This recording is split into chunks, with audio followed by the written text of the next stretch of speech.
Vaovao mandina ny parlemanta kosa indray ireo sovrim-bavam-bahoaka raha ny marina indrindra ny tambatra ho vondrona parlementaire iray ny avy ao amin'ny groupe parlementaire spécial na ny GPS zany sy ny antsoina hoe Alliance pour la restauration de la démocratie na ny ARD tamin'ity androany ity no nampahafantarina tamin'ny fomba ofisialy ity fitambaran'ireto vondrona parlementaire anankiroa ireto.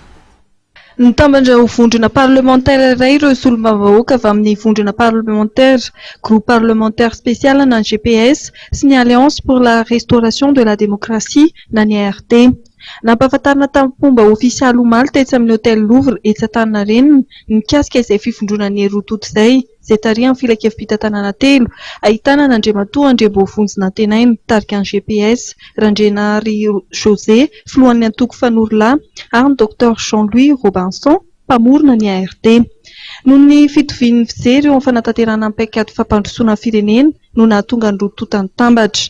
Nisy ny fiarahana miasa tamin'ny ARD na ny Alliance pour la restauration de la démocratie satria nisy moa ny fomba fijery, nisy ny fandresen-dahatra ka ny tanjony moa amin'izay rehefa mitovy ny fomba fijery dia nisy zany zay fiarahana zay.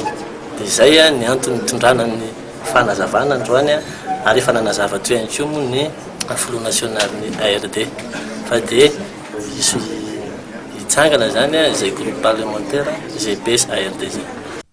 Nandritra ny fotoana ihany koa no nanolorana n'Andriamatoa Rabesala Frederic izay filoha nasionaly vaovao ny ARD.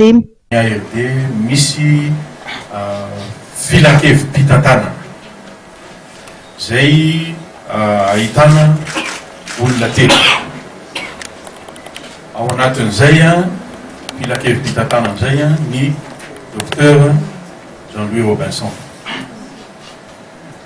Miaraka ao ny président José Randrenary, président ny Fanorolahy, ary ny tenako.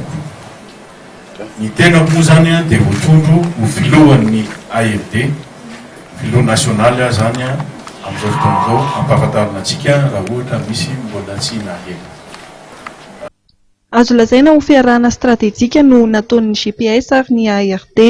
Nisy ireo solombavambahoaka GPS vitsivitsy namonjy vondrona parlementaire hafa saingy maro anisa dia mbola ao avokoa.